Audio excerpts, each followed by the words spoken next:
Today we have with us Mr. SHUMMI KUMAR. He is retired police officer in the Punjab Police and publisher and editor-in-chief of magazine titled as Social Echo. Today we are going to discuss a very important topic with him, that is the policy of reservation. So Mr. SHUMMI, what are your views regarding the policy of reservation? Yes, I've been publishing this magazine for the last 7-8 years. It has been my desire to write and speak on those issues which are not known to the public. I found that reservation system, reservation policy is the least known to the public of India. They have many doubts, misgivings regarding this policy. So I would like to clear all the misgivings and doubts which the public is having. So that brings us to our first question. What is the policy of reservation and why is it given? This reservation basically is given to that ethnic minority which was victim of racial discrimination, caste discrimination and untouchability. Because of this discrimination, this group lagged behind than other groups of society. And this is a sort of package which is given to the discriminated people so that they may come in the mainstream, so that they may be brought at par with the other groups. I see, that was quite informative. So, Mr. SHUMMI, we often hear people say that Western countries have made so much progress because over there the policy of reservation is not prevalent. So, that brings us to our next question. Is the reservation policy just provided in our country or is it prevalent in other countries as well? Well, reservation under different name has been provided in about 27 countries of the world.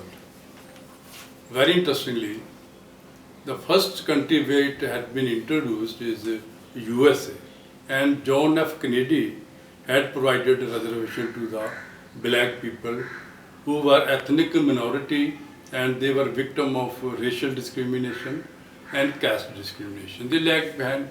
Their representation was zero in jobs, in business. When John F. Kennedy provided this package under the name of Affirmative Action Plan, the Negroes were provided a reservation.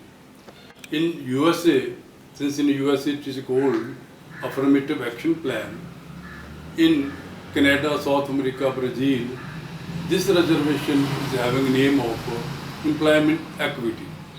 In England, this policy is called positive discrimination. I see. It's given in Belgium, Japan, New Zealand, Australia, like so many countries. So it is wrong to say that it is only given in India. India was the last country to get this reservation. That was quite interesting to know. So my next question to you will be, you see the concept of untouchability. It seems peculiar to our country, but I would like to ask you, is the concept of untouchability present in other countries as well? Very well. As scheduled caste over here have been untouchables, more untouchable ethnic groups like Burkamins in Japan, Baekjeong in Korea, also in Nigeria and Kogots in France. All these peoples are untouchable. Very interestingly, they are having all the limitations, social limitations on them as untouchables of India were having. Burkamen were so hated. These people have been outcast and people did not mix them up with them. Legend has it that if the people of Japan, high caste people of Japan, would happen to meet together snake and Burkamen, they would prefer to kill Burkamen. They would prefer to lynch Burkamen than snake. What has been the evolution of reservation in our country, and was it Dr. Ambedkar who had introduced reservation policy for the first time? Starting or evolution of this reservation dates back to the 19th century and the early 20th century.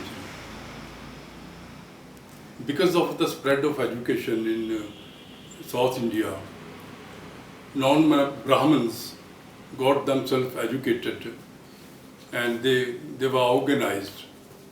There was a mass resurgence generated by the non-Brahmins against the Brahmins.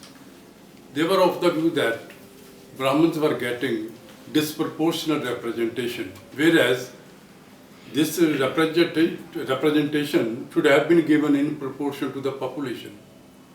The population, they alleged that the population of the Brahmins in Madras Presidency was 3%, but their representation was 90%. So this was the irking point to them. They wanted to break the authority of the Brahmins. The mass surge was so much strong that government of the presidency, kings of the princely states got very much concerned and scared. And under pressure, first of all, Shahu Maharaj, who was the king of princely state of Kolhapur, he introduced first time reservation. That was the 50% reservation to the OBC, I mean non-Brahmins, and rest of the reservation was given to the Brahmins. And the reservation in real sense of terms was started in Madras Presidency because there was very much hue cry. Many NGOs started movements. There was a Justice Party in Madras. E.V. Ramaswamy, who is called Saint Perrier, he started movement against Brahmins. Then Mahatma Phule ji, he started movement in Maharashtra in favor of non-Brahmins. So government introduced reservation to 4 categories. 47% reservation was given to the non-Brahmin, 16% reservation was given to the Christian, 16% reservation to the Muslim, and 8% reservation was given to the Dalits. So this was what the evolution of reservation in India. Ambedkar had nothing to do with the reservation. Reservation to the Dalits was introduced after in 1932, I think. That was quite interesting to know. So when was it that the scheduled castes were given reservation? That history goes back to the Pune Pact. You know, government of British was giving communal representation to all minorities. First of all, Muslims were given communal representation in 1909. Then in 1919 Act, 6 were given communal representation. And Prime Minister of England was greatly impressed by Dr. Ambedkar and wanted to give this representation to the Dalits also. When it was announced, there was hue and cry in the country. Gandhiji highly vehemently criticized it. He just alleged the British government that it wanted to break the social unity, it wanted to disintegrate the Hindu community. So there was a mass upsurge by the people that it should be stopped. Then national leaders like Madan Mohan Malviya, Sapru Saab, C. Rajgopalacharya, they played a very important role to bring about rapprochement agreement between Gandhi and Ambedkar. That is called Pune Pact. In Pune Pact, seats of provincial assemblies were increased double time. Seats in the national legislatures were increased 18%. But Dr. Ambedkar did one thing very good. He got one clause added in that pact.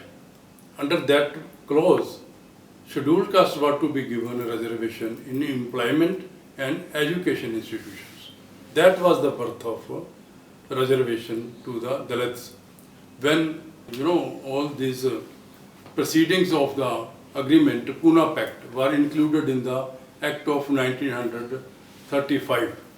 That became the main source of Indian Constitution, and reservation automatically traveled to the Constitution. And This was how the scheduled caste got a reservation. That was quite interesting. I'm sure our audience must have learned quite a great deal from your insights about the policy of reservation. So that brings us to our last question, which is, I believe, the most important question of all the questions I've asked so far. And my last question to you will be, is it not discriminatory for the people who are not a beneficiary of this policy? You mean it is a discrimination for those who are not getting reservation? You know, the reservation name over there in UK is positive discrimination. No doubt, non-beneficiary are a bit discriminated against, but this is discrimination will improve the life of the person, ethnic minorities, which have been victim of racial discrimination, caste discrimination for thousands of years. Welfare state bring all these groups at par with the all groups. It is the policy of the welfare state to bring that rejected ethnic minority to par with the other group, to bring in the mainstream. In order to bring these people, these neglected people in the mainstream, in order to bring them at par with the rich people, this package is given. And this package has different name: reservation, employment equity, then affirmative action plan, then positive discrimination. So much so, reservation in USA a bit different. This reservation is applicable to the film industry also. In Hollywood, there is a reservation of Negroes. In cricket team of South Africa, England, there is a reservation to the minorities in cricket team, which is not prevalent in India. So I'm sure this session must have been very educative. You have revealed some quite interesting facts about the policy of reservation. Thanks for speaking with us. Thanks for your time. Thank you. Thank you.